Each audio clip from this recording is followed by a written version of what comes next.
Well, Welcome hello. from sunny Tampa, Florida. It's Jonathan Hoenig and James Valliant and the Ayn Rand Center UK's Daily Objective. It's great to see you, Jim, you're in California. I'm in Florida. People are moving from your state to this state, but we're a global community. That's what we are. We're a global community of objectivists. And from the Ayn Rand Center UK to all throughout Europe and even Asia, South America, and the world, we're here to be part of your journey and learning about Ayn Rand's objectivism. And why am I even talking? Because we've got one of the great objectivist scholars with us today. Great to see you, Jim.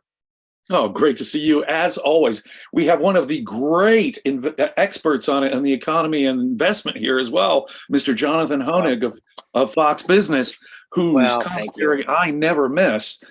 He's also one of the great hedge fund managers, experts on commodities that you will ever find. So we're very fortunate to have Mr. Hoenig as Well, usual. I appreciate that. Look, what's so great about our environment here, and why we need our viewers' support, is that we're all students. This is we don't need to say it, but this is a complete safe space. We're all learning about objectivism. Jim, you studied with Dr. Peikoff, and I believe I'd speak for you, and you'd say you're still learning about objectivism, Very much so. despite despite your years and years of expertise. So we're happy you're all with us on our journey. And part of what I think the fun and exciting thing is, we've always talked about objectivism for being a philosophy for living on Earth. So a lot of what we do here on the Daily Objective is talk about life on Earth and our perspectives of it, and bring some of our own experiences and knowledge of objectivism. And we cast a wide net throughout Europe and the world, Jim. And both of us been keeping an eye on some pretty remarkable, and not, and I'd say in a good way, protests out of Europe writ large, but in France in particular. And it's all about, in effect, moving the retirement age in that country up 2 years. Right. Most Western countries, as people know, have a retirement pension program, like the United States' Social Security or the retirement pension program in the United Kingdom. Most Western industrialized nations have considered this aspect of the welfare state absolutely essential, and so they have it. And in most cases, like America, it's not a funded retirement pension system at all, but a pay-as-you-go pyramid scheme that is, given the baby boomer wave of population, is causing an economic crisis across the Western world, of course, for all of these pay-as-you-go retirement schemes, whether it's Social Security in the United States or the retirement pension system in France. In most Western countries, most industrialized countries have a much higher, or at least a noticeably higher retirement age for receiving full benefits. In the United States, for example, it's 66 or 67 is the age, depending on when you were born, whether to get full Social Security benefits. In Great Britain, I believe it's 66 as well. The EU average is 65. In France, they're considering raising it from the age of 62 to the age of 64, and this has caused an explosion. Now, mind you, in welfare in general, France has the most generous welfare system in Western Europe. The European Union average, for example, of welfare expenditures is about 28%, whereas in France, it's 34% goes to welfare payments. And they are far, of course, less productive economies than Britain or the United States, which have a higher per capita GDP. So they can much less afford it, and yet they have far more generous welfare and retirement provisions. But this mere retirement age thing from 62 to 64 is causing them to go crazy on the streets. And Jim, I know when you say generous, I believe you probably say you're putting that in, the old air quotes. Yes. When you often see Generous with other conservatives, people's money is the way I would put it. sure, Generosity with other people's money really isn't generosity at all, is it?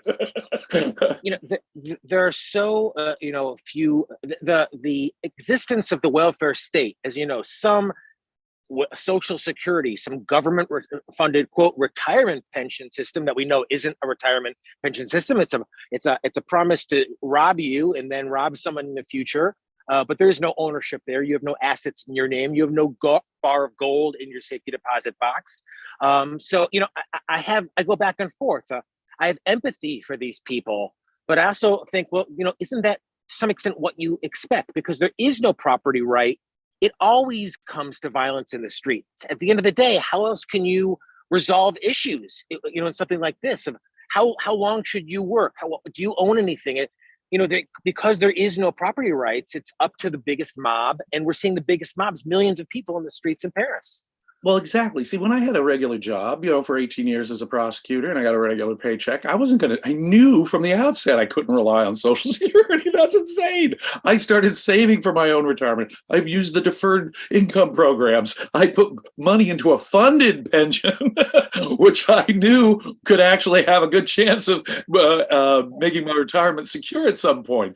It is insane to believe that these kind of systems are stable or anything more than like Ponzi type pyramid schemes, because they really are. At the end of the day, there is no, people have become expecting of it. And so I think people who are approaching retirement age have built in that expectation. But an ordinary investment in an equity index fund would outperform what you'd get from Social Security. And the taking of it is wrong, right? It's the forced, this is not a voluntary. None of these are voluntary systems where people. But let me play a little bit. We'll kind of get right into some of the meat now. People kind of get the story here. What about the idea? And I think I've heard Dr. Brook talk about this over the years of, look, you've made promises with the welfare state.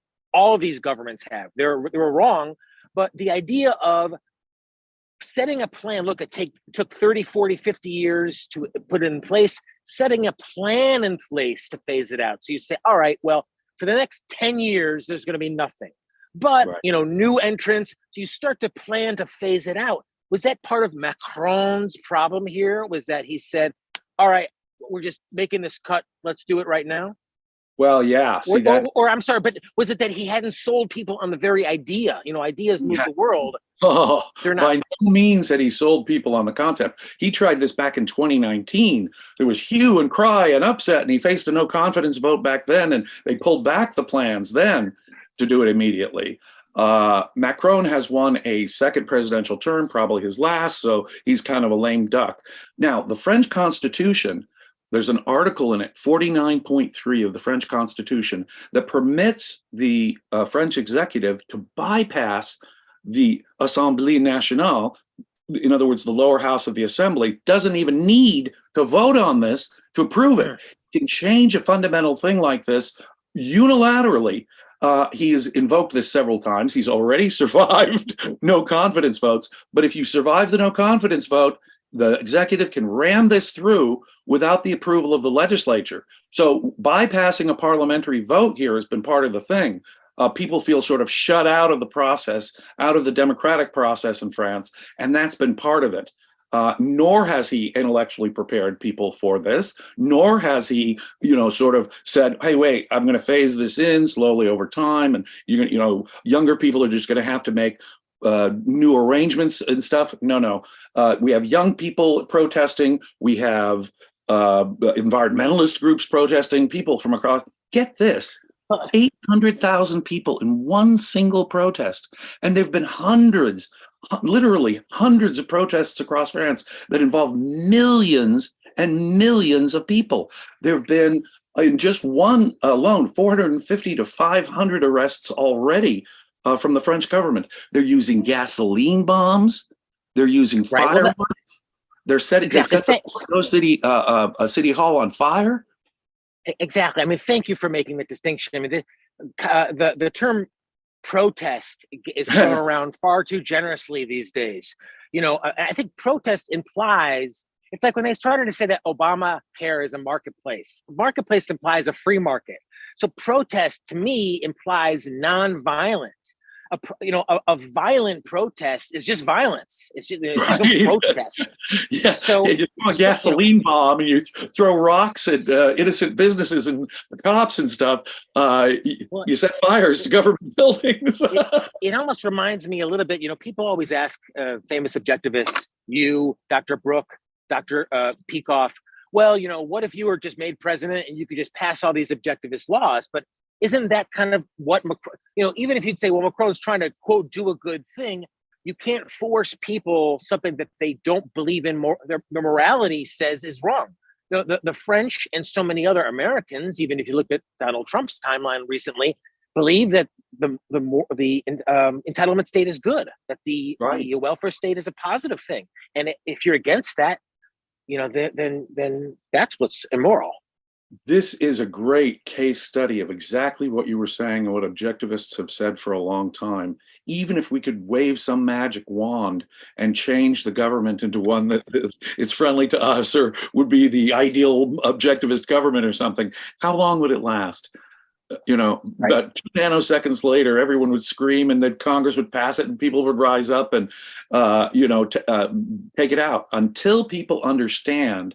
For example, it's clear to me that the ordinary French person does not understand the law of cause and effect in economics, that you can't get something for nothing. They've bought into the sort of Obama philosophy. You didn't build that. And it's what John Galt said, right? It's the law of cause and effect that's the real enemy here. And they don't really understand economics in any kind of basic level, much less at your level. But I think ordinary people have the brain pans to understand that you can't get something for nothing, and that there are economic limits to what a government can do when it makes these open-ended promises to, in a pay-as-you-go system, for example. But initially just forcing people onto the system is morally wrong too, as you say. Until people get some basic philosophical re-education, let me put it this way, about ethics, about cause and effect in economics, it's hopeless. It's absolutely hopeless. And that's the kind of education that's a necessary prerequisite. I mean, it's Rand talks about there's no big difference in the moral and practical, and we could spend all evening here in the UK going back and forth. I mean, the most obvious idea of the practicality is this misnomer of a so-called safety net. The suggestion is that we can't trust individuals with their own retirements. We need something safe, like a government retirement thing.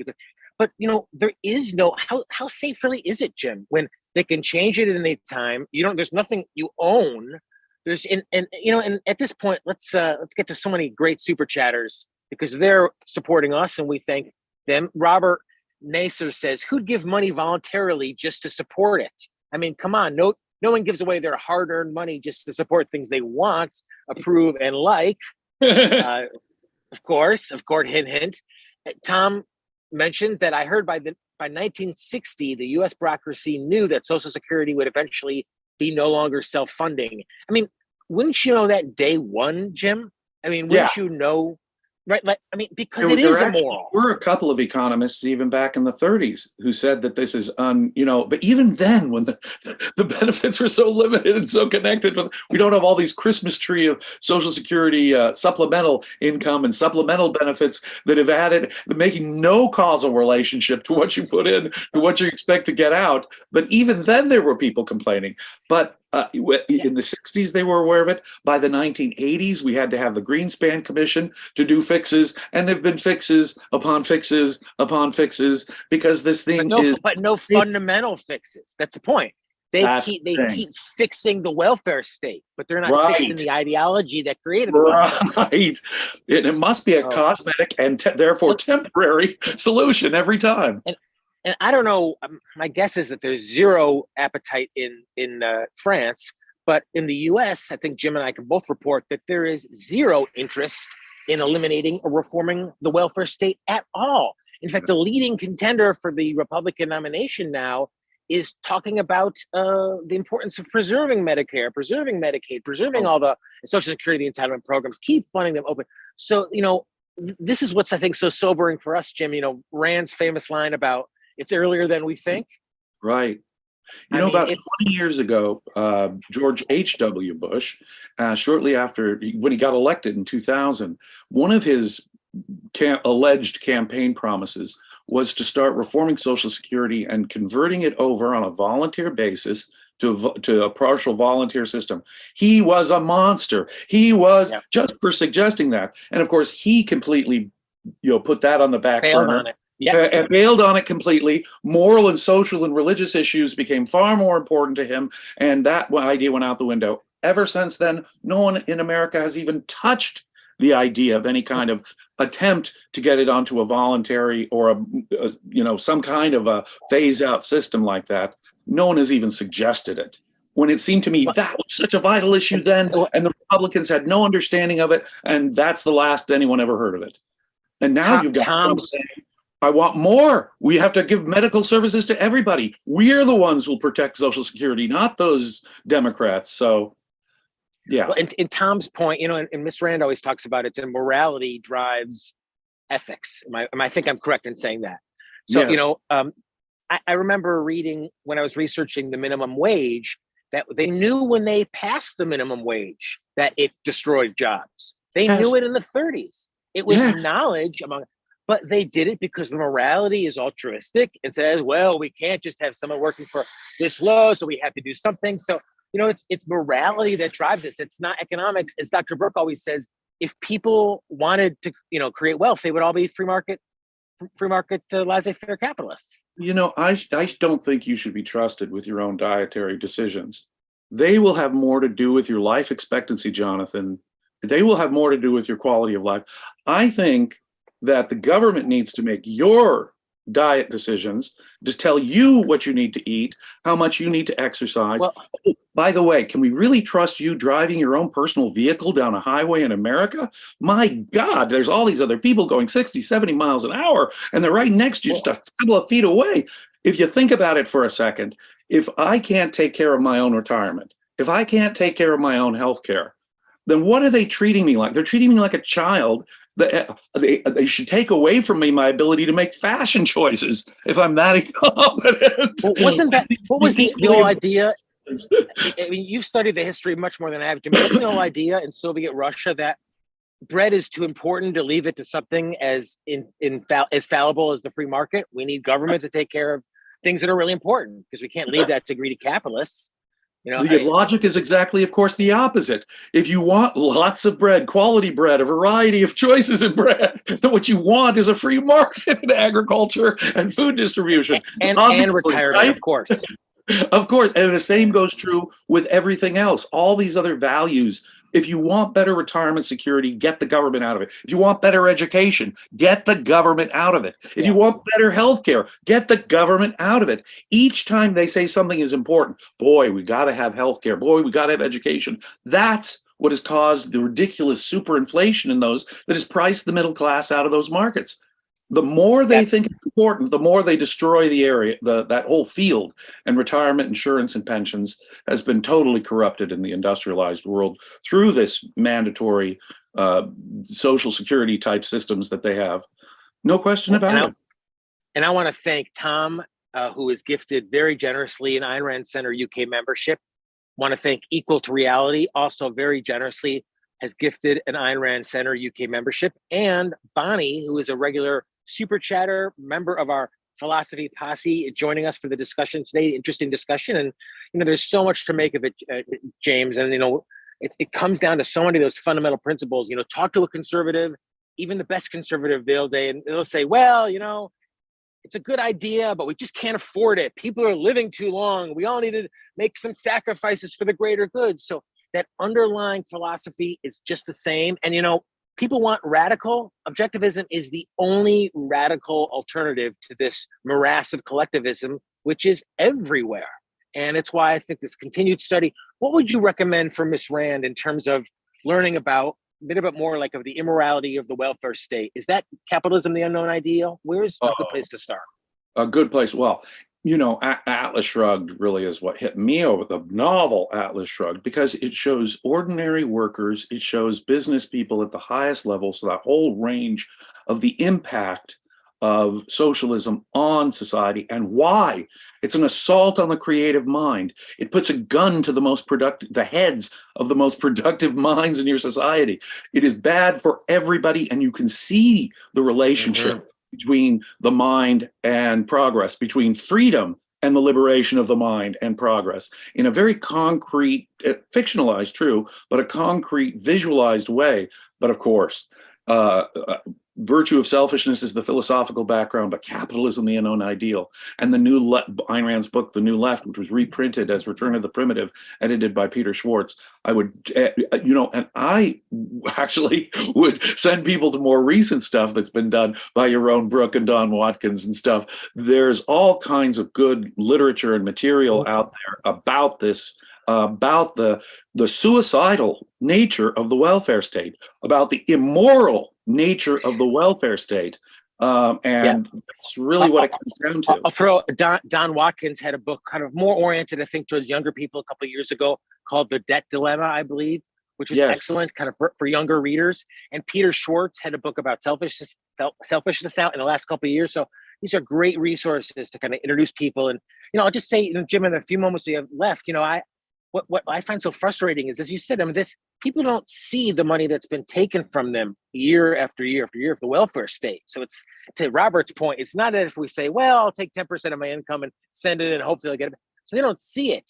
But as I said, I empathize with the frustration, and I resent the fact that, am I going to be expected one day to have to go friggin' set a car on fire to get what is mine? If there's a frustration and knowing that, you're expecting that aren't I going to get some of that back? And there is no ownership. You don't have anything. You just have your gun at the end of the day. You just have your fists. And what kind of a society is that? And you see these beautiful centers in Paris and beautiful centers of reason being overrun with street violence and thuggery. This is not a bullish sign. No, it is not. If you think that government benefits are a more secure way to a prosperous future, you really have some major cause and effect problems. No. Turn on the news. Turn on the news. Turn on the news. Really, government is least. If you're relying on government for your retirement, that's far less secure than, as I say, you can just put it in the bank. Certainly, the most basic stock index fund, a broad-based stock index fund, would have dramatically outperformed anything you're going to get back in a return from Social Security. Promise. And that's assuming they don't mess with it because they got to fix it more in the future. So it's totally insecure. Social Security is an oxymoron. Social insecurity for retirement people. And then look at inflation. People on fixed incomes, if you're really relying on that, remember the government is always messing with our money, and look at the inflation we're experiencing now. And those people get hurt the most brutally. So yeah. And look, and I'm not, this is not investment recommendation, but even read what Miss Rand wrote about, gold and as a tool of savings, among other things. But Jim, you work and you earn enough money for that ounce of gold, about $2,000 an ounce now. Put it in the safety deposit box. It is untouched. No one has a claim on it. It is yours. And when you go retrieve it 10 years later, 100 years later, it's going to be exactly the same. And there's so few other assets like that in the world that have just such independence. And I want to thank briefly John again, who's gifted 5 Ayn Rand Center UK memberships. That's huge, John. Thank you so much. Thank you, John. Yeah. Well, you're keeping James Valliant, you're keeping Mark Pellegrino, you're keeping so many of the great people we have on the channel. In fact, coming up at 7 p.m. UK time, it's Finance Friday with Jim Brown. Jim is brilliant. He really knows his stuff on finance. He's a very successful entrepreneur. So he's going to be talking about ripped from today's headlines, the failure of Silicon Valley Bank. And then at 10 p.m. UK, it's TV Talk with Mark Pellegrino, Jacqueline Schumann, and Jennifer Burandi on the show The Last of Us. But isn't that cool, Jim? It's like you're getting a real TV star to talk about these interesting shows from an objectivist perspective. Right. Somebody who's, a super successful investor here, a real successful movie actor over here. And think of the range of issues that we cover. Everything from popular culture to economic issues to world politics. People, please, if you find the work we do here at Ayn Rand Center UK valuable, please consider becoming a member, supporting a subscriber, join, and we do appreciate those super chats. We are creating a world community of students of objectivism here, and I think if the future has any future, if you look at the situation in France, or if you look at the situation between the alleged argument between Trump and Biden going on right now, you realize we've got to transcend this situation. And the only way to do that is discussions like this and through your generous help. And that's what makes it possible. It's so exciting. And Jim, you're probably old enough to remember when learning about objectivism meant getting like a tape sent to you or a record, or you had to go to someone's house for a listening party.